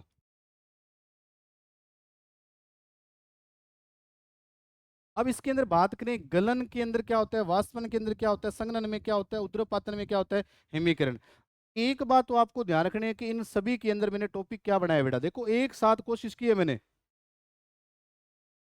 अब इनके अंदर क्या है बेटा, इन सभी के अंदर अवस्था में परिवर्तन होगा बेटा। क्या है बेटा, अवस्था में परिवर्तन होगा। अगर अवस्था में परिवर्तन होगा तो इसका मतलब ये परिवर्तन कौन सा होगा बेटा, फिजिकल चेंज होगा, सिंपल सी बात है, फिजिकल चेंज होगा। बात समझ में आई। अब गलन का मतलब क्या होता है, देखो मैं अब यहाँ पे पूरा कंप्लीट नहीं लिखूंगा, शॉर्टकट चलूंगा मैं। अब देखो इसके अंदर पदार्थ की मुख्य 3 अवस्थाएं होती है, तो मैं यहाँ ठोस को क्या लिखूंगा, ठोस को इंग्लिश में बोलते हैं बेटा सॉलिड। क्या बोलते हैं, सॉलिड। तो सॉलिड को क्या लिखूंगा मैं, एस लिखूंगा बेटा। और द्रव को क्या बोलते हैं बेटा, इंग्लिश में लिक्विड बोलते हैं। क्या बोलते हैं, लिक्विड, तो एल लिखूंगा मैं। गैस को क्या बोलते हैं, गैस ही बोलते हैं, तो उसको मैं जी लिखूंगा बेटा। ठीक है, आप पहचान जाएंगे, बिल्कुल सिंपल सी बात है। ठोस को सॉलिड कहते हैं तो एस से लिखूंगा, द्रव को लिक्विड कहते हैं तो एल से लिखूंगा, और गैस को जी से। अब गलन का मतलब क्या होता है, गलनांक, मेल्टिंग पॉइंट, मतलब जिसमें कोई पदार्थ ठोस अवस्था से, मतलब कौन सी अवस्था में, द्रव अवस्था में बदलता है, तो वही तो होता है गलन। गलन का मतलब गलने की प्रक्रिया। तो इसके अंदर क्या होगा, इसमें क्या होगा कि कोई ठोस जो होगा, मतलब ठोस अवस्था जो, ठोस अवस्था से वो किस में बदलेगा बेटा, लिक्विड स्टेज के अंदर बदलेगा। मतलब कोई पदार्थ जो है वो ठोस अवस्था से किस में बदलेगा बेटा, द्रव अवस्था में बदलना ही क्या कहलाता है बेटा, गलन कहलाता है। क्या कहलाता है, गलन कहलाता है। अब जैसे सर आप कहेंगे कि सर एग्जाम्पल तो आप बताओ, तो एग्जाम्पल बेटा मैं आपको बता दूं कि जैसे ठोस से द्रव अवस्था वाला एग्जाम्पल क्या है बेटा, सदाबहार, बर्फ से पानी। तो बर्फ क्या है बेटा, सॉलिड है, और पानी क्या है बेटा, लिक्विड है। क्या ये बात आपको समझ में आई। तो ये भी क्या है, गलन है। और एग्जाम्पल अगर आप बात करें बेटा, जैसे आपने लोहे, तो लोहे के जो टुकड़े जो होते हैं, या धातु की बात करें, कोई धातु जो होती है, कोई भी धातु जो है, जैसे लोहे की छड़ है, तो वो कौन सी अवस्था में बेटा, सॉलिड स्टेज के अंदर है। अब जैसे उसको क्या करेंगे अपने, गर्म करेंगे, तो वो कोई ना कोई लिक्विड स्टेज के अंदर आ जाएगी बेटा। मतलब वो पिघलेगी तो कौन सी स्टेज में आ गई बेटा, लिक्विड के अंदर। तो धातु को गर्म करना ही बेटा क्या है बेटा, गलन है। बात समझ में आ गई। तो गलन का मतलब क्या होता है, ठोस से द्रव अवस्था में बदलना। बात कर रहे थे बेटा गलन की, गलन का मतलब क्या था कि ठोस से, ठोस अवस्था से द्रव अवस्था में बदलना क्या होता है बेटा, गलन होता है। जैसे मैंने आपको बताया कि बर्फ से पानी बढ़ना, तो बर्फ क्या है, ठोस अवस्था में है, और पानी क्या है बेटा, लिक्विड के अंदर। या किसी धातु को गर्म करेंगे, तो धातु कौन सी अवस्था में है बेटा, ठोस अवस्था से। ठोस अवस्था से मतलब जैसे उसको धातु को अपने, जैसे लोहे की कोई छड़ है, उसको अगर मतलब गर्म करेंगे, तो गर्म करने के बाद उसको पिघलाया जा सकता है, क्योंकि लोहे की छड़ से भी, मतलब लोहे की, मतलब कोई भी एल्यूमिनियम है या लोहा है, उसकी मतलब पतली चादर बनाई जा सकती है, उसको क्या गर्म करके उसको पिघलाया जाता है, तो उसको कौन सी अवस्था में बदला जाता है बेटा, द्रव अवस्था में। बात समझ में आई। अब अगर बात करें अपने वाष्पन की, जिसको अपने इंग्लिश में क्या बोलते हैं बेटा, वेपोराइजेशन। अब वाष्पन का मतलब क्या होता है कि वाष्पन के अंतर्गत, वाष्पन के अंतर्गत ये होता है कि इसके अंदर द्रव से, मतलब लिक्विड से किसके अंदर बदला जाता है बेटा, गैस के अंदर।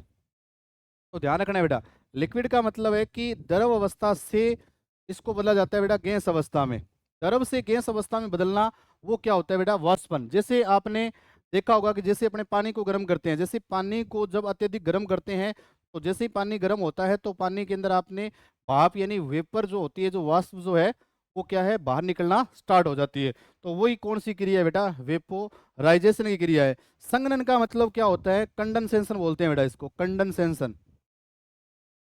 इंग्लिश में कंडेंसेशन बोलते हैं। संघनन का मतलब क्या होता है, संघनन का मतलब क्या होता है, तो संघनन में ध्यान रखिए कि कोई भी गैस अवस्था से किस में बदलता है बेटा, लिक्विड के अंदर। तो इसमें भी बेटा आप ध्यान रखेंगे कि गैस अवस्था से किस में बदलेगा बेटा, लिक्विड के अंदर बदलेगा।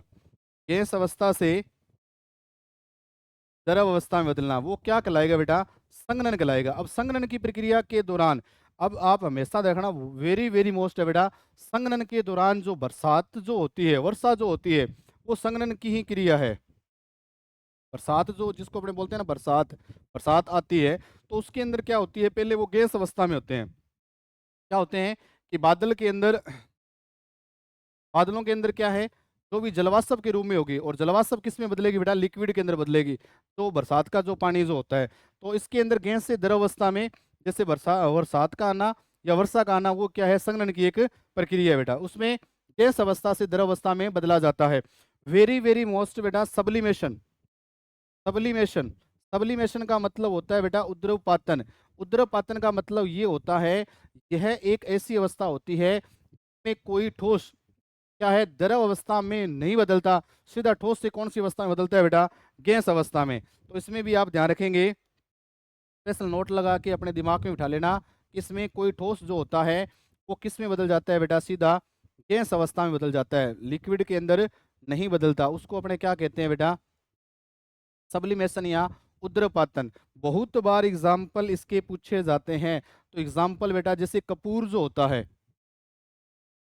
अब कपूर आपने दीपावली के टाइम अपने कपूर को जब लक्ष्मी पूजन जब करते हैं तो उसमें कपूर को जलाया जाता है, तो देखा होगा आपने, वो ठोस अवस्था में होता है, सीधा का सीधा वेपर के रूप में, वास्तव के रूप में मतलब जलता है। या आयोडीन जो होता है, कपूर है, आयोडीन है, नेफ्थलीन की गोलियां जो है, नेफ्थलीन है, ड्राई आइस है, तो ये सारे के सारे क्या है बेटा, किसके एग्जाम्पल है, ये सारे के सारे उद्रवपातज पदार्थ होते हैं, इनमें उद्रवपातन। इसमें ये क्या होंगे, कपूर है, चाहे आयोडीन है, चाहे नेफ्थलीन है, ये क्या होंगे, सीधे ठोस से कौन सी अवस्था में बदलेंगे बेटा, ठोस अवस्था से सीधे गैस अवस्था में बदलेंगे बेटा। उसके बाद बेटा क्या है, हिमीकरण है। हिमीकरण का मतलब क्या होता है, हिमीकरण का मतलब होता है फ्रीजिंग। क्या होता है बेटा, फ्रीजिंग, मतलब बर्फ का जमना ही क्या कहलाता है, हिमीकरण। तो इसके अंदर क्या होगा, कोई भी पदार्थ जो होगा वो लिक्विड से किस में बदलेगा बेटा, लिक्विड से कौन से, ठोस अवस्था में बदलेगा, लिक्विड से सॉलिड अवस्था में। जैसे एग्जांपल लिख ही सकते हैं बेटा, सिंपल सी, पानी से बर्फ बनना, पानी से बर्फ बनना। तो इसमें जितने भी एग्जांपल मैंने बताए, देखो बेटा एक साथ मैंने मैटर को पूरा का पूरा कलेक्ट कर दिया।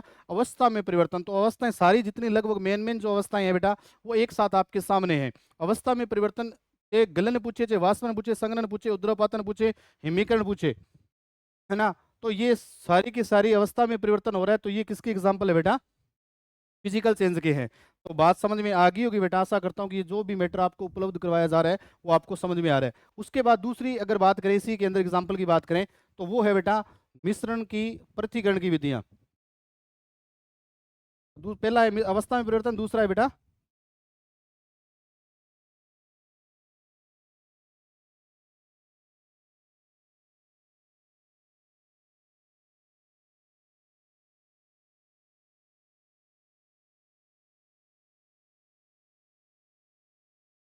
मिश्रणों की पृथक्करण की विधियां। देखो अब मिश्रण क्या होता है, मिश्रण को इंग्लिश में बोलते हैं बेटा मिक्सचर। एक तत्व होता है, एक यौगिक होता है, एक होता है मिश्रण। मिश्रण मैं आपको डिटेल से तो नहीं बताऊंगा, ओनली फॉर मिश्रण का मतलब होता है कि जैसे मिक्सर अपने खाते हैं, मिक्सर का मतलब क्या होता है कि उसमें दो तीन पदार्थ आपस में मिले होते हैं, लेकिन किसका अनुपात कम होगा, किसका अनुपात ज्यादा होगा, ये फिक्स नहीं होता। मिश्रण का मतलब होता है कि उसमें एक या एक से अधिक पदार्थ मिले होंगे, और मिलने के बाद किस कौन से पदार्थ का अनुपात मतलब फिक्स नहीं होगा। अनुपात जो होगा, कोई भी पदार्थ होगा वो मतलब किस अमाउंट के अंदर मिला हुआ है, किस क्वांटिटी के अंदर मिला हुआ है, उसका पता नहीं होता, मतलब अनुपात उनका निश्चित नहीं होता, उसी को अपने क्या कहते हैं बेटा, मिश्रण कहते हैं। अब मिश्रण की पृथक्करण की विधियां, जितने भी मिश्रण को अलग करने की जो विधि है, वो सारी की सारी क्या कहलाती है बेटा, वो सारी की सारी फिजिकल सेंस के अंदर आती है। तो ओनली फॉर एग्जाम्पल अपने इसके अंदर लिखेंगे बेटा जल्दी जल्दी। तो आप लिखेंगे बेटा, एक तो एग्जाम्पल बेटा वाष्पीकरण, वाष्पीकरण तो मैंने अभी बताया है, वेपोराइजेशन, वाष्पीकरण। दूसरा एग्जाम्पल आप लिखेंगे बेटा क्रिस्टलीकरण, क्रिस्टलीकरण, क्रिस्टलाइजेशन जिसको बोलते हैं, क्रिस्टलीकरण का मतलब क्रिस्टल के बनने की प्रक्रिया। अब ओनली फॉर एग्जांपल मैं लिखवा रहा हूँ, डायरेक्ट आप याद कर लें बेटा। आश्वन, प्रभाज्य आसवन तो आपको पता है ना, जिसके अंदर पेट्रोल और डीजल को प्राप्त किया जाता है, प्रभाज्य आसवन। वाष्पीकरण, क्रिस्टलीकरण, आसवन, प्रभाज्य आसवन, या निशंदन जिसको अपने फिल्ट्रेशन कहते हैं, निशंदन, फिल्ट्रेशन। ये सारे के सारे क्या है बेटा, मिश्रणों को पृथक्करण की विधियां हैं, और इनके अंदर भी क्या होता है बेटा, फिजिकल चेंज होता है। क्या होता है, फिजिकल चेंज। या इसमें आप लिख सकते हैं मिश्रण व घोल बनाना,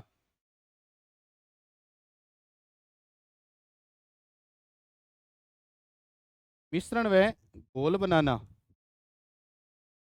मिश्रण व घोल बनाना।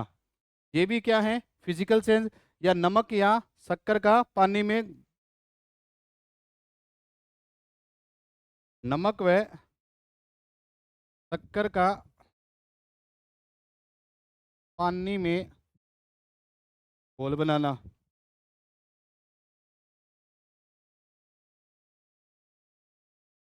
तो ये भी क्या है, इनमें व्यवस्था में परिवर्तन, यानी मिश्रण को अलग करने की जितनी भी विधियां जो आती है, जैसे वाष्पीकरण हो गया, क्रिस्टलीकरण हो गया, आसवन जो होगा, प्रवाजी आसवन होगा, निशंदन जो होगा, मिश्रण व घोल बनाना, नमक व शक्कर का पानी में घोल बनाना, ये सारे की सारी जितनी भी एग्जाम्पल है बेटा वो कौन से हैं, ये फिजिकल चेंज के हैं। किसके बेटा, फिजिकल चेंज के। अब जैसे बात करें अपने और एग्जाम्पल लिखेंगे साथ साथ, धातुओं को गर्म करना, धातुओं को गर्म करना, जैसे आप लिखो धातुओं को, 3 नंबर लगाएं,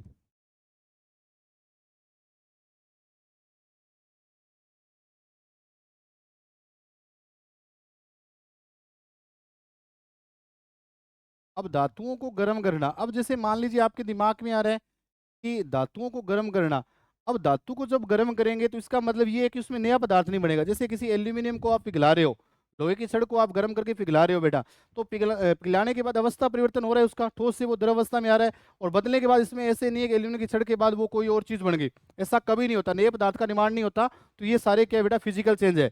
जैसे सोने व चांदी को, जैसे सोने व चांदी को पिघलाकर, 4 नंबर बेटा एग्जाम्पल वेरी वेरी मोस्ट है, सोने, इसको और हम कहते हैं सोना, सोने व चांदी को, सोने व चांदी को पिघलाकर आभूषण बनाना, आभूषण बनाना। अब उसके अंदर आपने देखा है कि सोने और चांदी को जब पिघलाया जाता है तो उसकी अवस्था चेंज की जाती है, न कि उससे कोई नया पदार्थ। अब ऐसे नहीं है कि सोने से बाद में कोई अन्य कोई नया कोई प्लेटिनम बना दिया, ऐसा कभी नहीं होगा, पदार्थ नया नहीं बनेगा, नए पदार्थ का निर्माण नहीं होगा, पदार्थ वो है वो ही रहेगा। अब सोने का प्रतीक क्या होता है बेटा, ओरम होता है लैटिन भाषा में, चांदी को क्या कहते हैं बेटा, सिल्वर कहते हैं, एजी। अब इसके अंदर देखो आपने सोने और चांदी को पिघलाकर आभूषण बनाना, तो ये भी कौन सा है बेटा, फिजिकल चेंज है। और आपको मैं बता दूं, आपके लिए इंपॉर्टेंट बेटा बात है कि आपने देखा कि सुनार जो होता है वो बहुत ही कम, मतलब आपने देखा कि सुनार का जो काम जो होता है, मतलब उसके पास एक या दो ग्राहक आ जाए तो अच्छी तरह से वो मतलब पैसा कमा लेता है, क्योंकि उनके पास मतलब सोने और चांदी को पिघलाने के लिए उनके पास एक सोल्यूशन होता है, जिसको अपने क्या कहते हैं बेटा, एक्वारेजिया सोल्यूशन कहते हैं। अब आपने देखा है पहले अपने ये घटना भी घटित हुई थी कि उन कई लोग बाग जैसे मतलब भ्रमित करने के लिए आए थे, क्योंकि महिलाएं जो होती है घरों में, जो महिलाएं जो होती है उनको आभूषण पसंद है, उनको चमक दमक जो चमक जो होती है वो हमेशा पसंद होती है। तो कारण क्या होता है कि उन्होंने जैसे लोग बाग जैसे ग्रामीण के अंदर ये घटना भी घटित हुई थी कि लोग बाग आए और उन्होंने ये कहा था कि आप क्या है, हमें पुराने जो आभूषण है वो आप हमें दे दीजिए, और नए जो आभूषण है वो हमें, हम आपको नए आभूषण देंगे। तो उनके अंदर क्या था बेटा, क्योंकि एक बार रेजिया एक इस प्रकार का सोल्यूशन होता है जिसके अंदर सोने और चांदी को भी पिघलाया जा सकता है, तो मतलब उसके ऊपर जो पॉलिश की जाती है ना वो उसके माध्यम से की जाती है। तो भ्रमित करना, ढोंग रचाना, मतलब इस प्रकार से महिलाओं को ठग लिया था, मतलब उन्होंने क्या करती, मतलब चमक वाली, मतलब सोने की, मतलब उसके ऊपर पॉलिश कर देती है, बाकी उसके नीचे के अंदर मतलब वो क्या था, पूर्णतः सोना नहीं था। इस प्रकार का भी केस अपने सामने आया था। तो सोने और चांदी को पिघलाकर आभूषण बनाना, तो आभूषण जो बनाए जाते हैं वो बेटा कौन से विलियन से बनाया जाता है, अतिरिक्त याद कर लेना बेटा, एक्वा रेजिया एक सोल्यूशन होता है बेटा, जिसके अंदर इसका बेटा HCl और HNO3 का अनुपात होता है, बहुत इंपॉर्टेंट है एक्वा रेजिया, जिसके द्वारा सुनार जो होता है, जिसको हिंदी में क्या कहते हैं बेटा, ईश्वरण कार्य, कौन सा कार्य, ईश्वरण कार्य कहते हैं बेटा, जिसको सुनार भी बोलते हैं, है ना, वो क्या करता है, सोने और चांदी के आभूषण बनाता है। किसके द्वारा पिघलाता है बेटा, एक्वा सोल्यूशन होता है जिसके अंदर HCl हाइड्रोक्लोरिक अम्ल और नाइट्रिक अम्ल का मिश्रण होता है, जिसका अनुपात होता है बेटा 3:1। तो ये भी आपको बेटा ध्यान रखना है। और सोने और चांदी को पिघलाकर आभूषण बनाना, ये कौन सा परिवर्तन है बेटा, तो ये फिजिकल चेंज है। और उसके बाद बेटा बहुत ही इंपॉर्टेंट, मोम का पिघलना। अब मोम का पिघलना, अब मोम का जलना बेटा रासायनिक परिवर्तन है, लेकिन पिघलना क्या है, भौतिक, क्योंकि ठोस अवस्था से वो द्रव अवस्था में आ रहा है। तो मोम का पिघलना कौन सा है बेटा, भौतिक परिवर्तन। उसके बाद कागज फाड़ना, इससे कोई नया पदार्थ नहीं बनना, कागज फाड़ना। पेड़ काटना,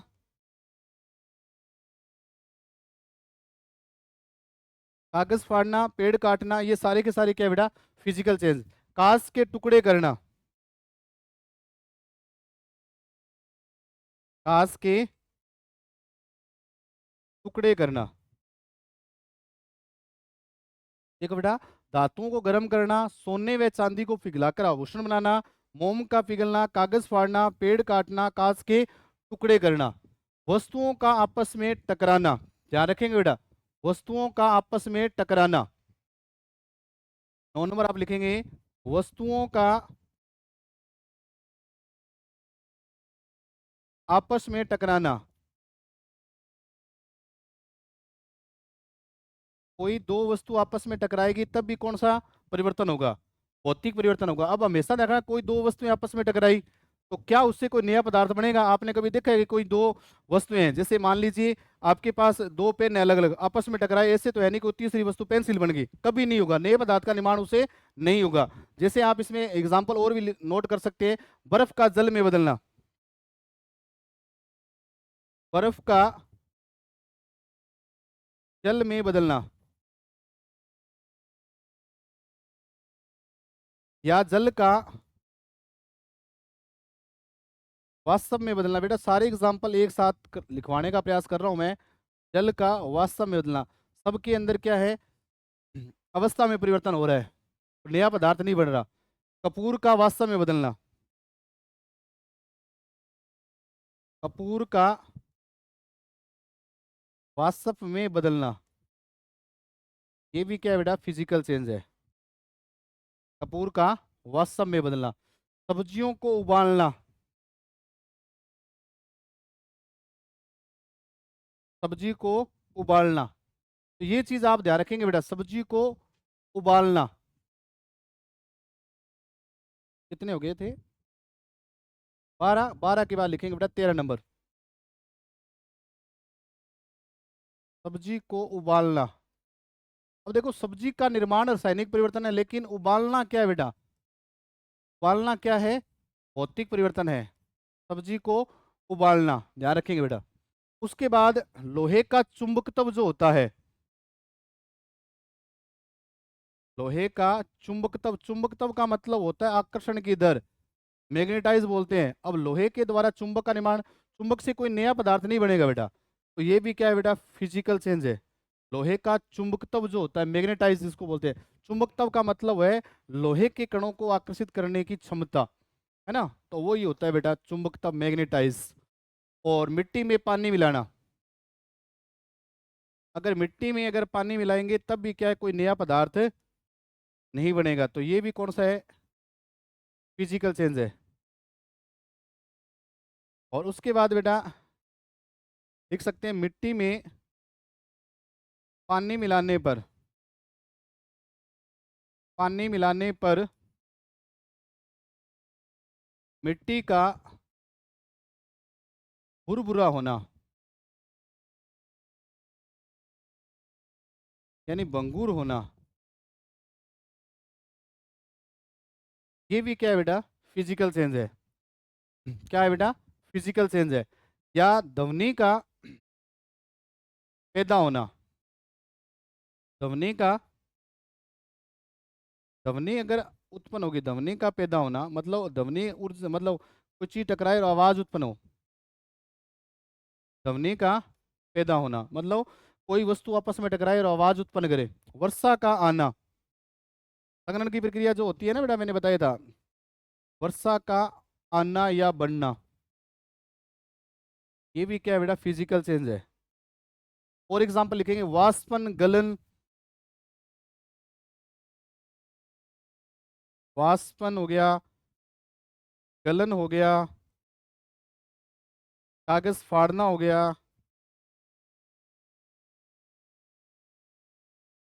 और बल्ब का जलना, तो बड़े तरीके से समझाया भी था मैंने।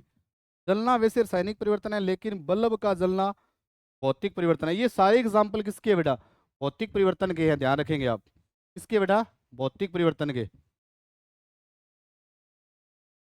और भी एग्जाम्पल आप नोट करेंगे, मोमबत्ती का पिघलना,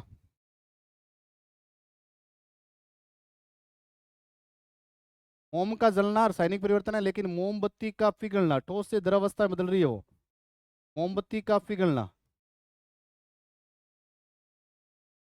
मोमबत्ती का पिघलना कौन सा परिवर्तन है बेटा? फिजिकल। फ्यूज तार का उड़ना,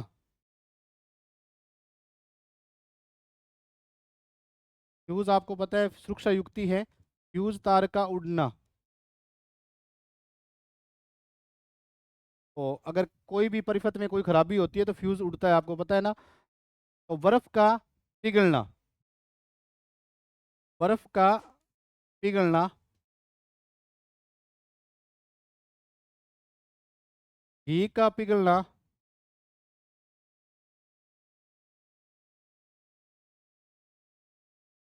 बर्फ का पिघलना, घी का पिघलना, ये सारे के सारे अवस्था में परिवर्तन हो रहा है। या एल्यूमिनियम को पीट कर उसकी पतली चादर बनाना। अब इसमें भी कोई नया पदार्थ नहीं बना। एल्यूमिनियम को पीट कर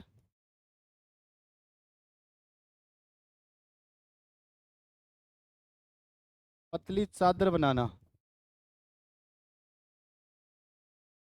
एल्यूमिनियम को पीट कर पतली चादर बनाना, ये भी क्या है इसमें? अब इसको पीट कर मतलब पिघलाया, पिघलाकर कोई नई अवस्था नई चीज बना दी, मतलब नई नई कामनी है, क्योंकि एल्यूमिनियम है, क्योंकि एल्यूमिनियम ही रहेगा। नमक का जल में घुलना, नमक का जल में घुलना, क्योंकि नया पदार्थ इसमें नहीं बन रहा बेटा। इसके अंदर भी एल्यूमिनियम को अगर अपने पिटाई करेंगे तो एल्यूमिनियम रहेगा वो, लेकिन आकृति चेंज कर देंगे। नमक का जल में घुलना, ये भी क्या है बेटा? अवस्था में परिवर्तन है बेटा। उसके बाद ब्लेड को ज्वाला पर गर्म करना, ब्लेड को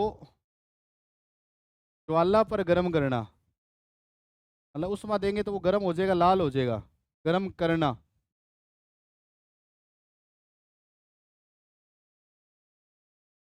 इसमें भी कोई, अब गर्म करेंगे तो कोई नया पदार्थ नहीं बनेगा। और गेहूं के दाने को पीसकर छोटे आकार में बदलना, गेहूं के दानों को पीसकर, दानों को पीसकर, पीसकर छोटे आकार में बदलना, जिसको अपने दलिया बनाना कहते हैं ना, वो भी क्या है बेटा? फिजिकल चेंज है, आकार में बदलना। या आप सामान्य भाषा में दलिया बनाना, दलिया बनाना, ये भी क्या है बेटा? फिजिकल चेंज है। और लास्ट आप लिख लेंगे बेटा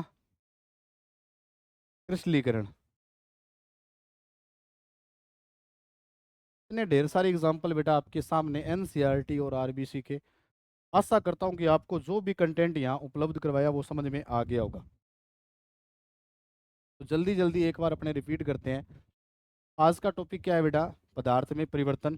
तो स्टार्टिंग के अंदर अपने पदार्थ में परिवर्तन, तो सबसे पहले जानने का प्रयास किया कि पदार्थ क्या होता है। ठीक है, तो मैंने आपको अच्छी तरह से बताया बेटा पदार्थ किसे कहते हैं।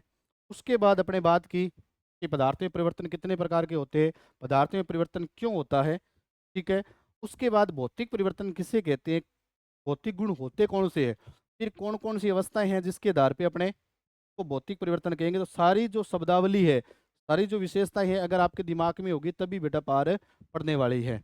फिर मैंने बताया कि ज़्यादातर जो अध्यापक है वो ट्रिक बताते हैं, कहाँ वो असफल हो जाएगी, कहाँ आपको मतलब वो ट्रिक को अपने चेंज करना है। तो बेटा मैंने एक तो ट्रिक पहले लिखवाई थी, फिर उसके बाद ऑथेंटिक ट्रिक लिखवाई थी। अगर इसको आप ध्यान रखेंगे तो आपका एग्जाम्पल कोई भी गलत नहीं होगा। फिर अपने बात की अवस्था में परिवर्तन, जैसे गलन है, वाष्पन, संघनन, उद्रपातन, हिमीकरण, क्या कहते हैं, किसे कहते हैं? तो अवस्था में परिवर्तन, फिजिकल चेंज। फिर मिश्रणों को पृथक्करण की विधियां, जैसे वाष्पीकरण, क्रिस्टलीकरण, आसवन, प्रभाज्य आसवन, निस्संदन, मिश्रण में घोल बनाना, नमक व शक्कर का पानी में घोल बनाना, ये सारे क्या फिजिकल चेंज है। धातुओं को गर्म करना, सोने व चांदी को पिघलाकर आभूषण बनाना, मोम का पिघलना, कागज का फाड़ना, पेड़ काटना, कांच के टुकड़े करना, वस्तुओं का आपस में टकराना, बर्फ का जल में बदलना, जल का वाष्प में बदलना, कपूर का वाष्प में बदलना, जितने भी एग्जाम्पल आप देखेंगे बेटा अवस्था में परिवर्तन और नए पदार्थ का निर्माण नहीं हो रहा। सब्जी को उबालना, लोहे का चुंबकता, मिट्टी में पानी मिलाना, मिट्टी में पानी मिलाने और मिट्टी का भुरभुरा या भंगुर होना, ध्वनि का पैदा होना, वर्षा का आना या बढ़ना, वाष्पन, गलन, कागज फाड़ना, बल्ब का जलना। बहुत ही इंपॉर्टेंट है, जलना रासायनिक परिवर्तन होता है, लेकिन बल्ब का जलना भौतिक परिवर्तन। मोमबत्ती का पिघलना, अपवाद बेटे, बहुत बार अपवाद है ये, क्योंकि मोम का पिघलना भौतिक परिवर्तन है, न कि रासायनिक परिवर्तन, क्योंकि एनसीईआरटी के अंदर नोट लगा के लिखा हुआ बेटा। मोम का पिघलना, क्योंकि ठोस से द्रव, अवस्था में परिवर्तन भौतिक। मोम का जलना रासायनिक। फ्यूज तार का उड़ना, बर्फ का पिघलना, घी का पिघलना, एल्यूमिनियम को पीटकर पतली चादर बना, इसमें भी कोई नया पदार्थ नहीं बना। ऐसे एग्जाम्पल भी ध्यान रखना। नमक का जल में घुलना, ब्लेड को ज्वाला पर गर्म करना, गेहूं के दानों को पीसकर छोटे आकार में बदलना, और क्रिस्टलीकरण। तो बेटा जितने भी एग्जाम्पल आपको मैंने करवाए, जितने भी एनसीईआरटी और आरबीसी के जितने भी एग्जाम्पल दे रखे थे, वो सारे के सारे आपको एक एक क्लास में मैंने उपलब्ध करवा दिए बेटा। आशा करता हूँ कि जो भी आपको विज्ञान से संबंधित जो भी विषय वस्तु आपको आज फिजिकल चेंज, भौतिक परिवर्तन के संबंध में जो भी विषय वस्तु आपको प्रेषित की गई है, वो आपको समझ में आई होगी। तो नेक्स्ट क्लास के अंदर अपने बात करेंगे बेटा रासायनिक परिवर्तन यानी केमिकल चेंज। तो आज के लिए बस इतना ही। जय हिंद, जय भारत। आपके लिए एक आपसे सूचना, नानक क्लासेस के ऐप के ऊपर अभी वर्तमान के अंदर पशु प्रीचर का कोर्स लॉन्च कर दिया गया है, जिसके अंदर पार्ट ए और बी कंप्लीट, पार्ट ए और बी का जो संपूर्ण जो सिलेबस है वो मात्र 299 रुपये के प्राइस पर चल रहा है। एक बार फिर बता दें बेटा कि नानक क्लासेस के ऐप के ऊपर पशु प्रीचर का कोर्स लॉन्च कर दिया गया है, जिसकी प्राइस जो है मात्र 299 रुपये में। उसके अंदर पार्ट ए और पार्ट बी जिसमें एनिमल हस्बेंड्री कंप्लीट बेटा, उसके अंदर पूरा आपको सिलेबस के अकॉर्डिंग जितने भी पॉइंट आपके सिलेबस के अंदर दे रखे हैं, जिस भी विषय वस्तु को कंप्लीट उसको करवाया जा रहा है। और इस वीडियो कोर्स के साथ टेस्ट सीरीज, इसी वीडियो कोर्स के साथ आपको टेस्ट सीरीज आपको उपलब्ध करवाई जाएगी, जिसका प्रतिदिन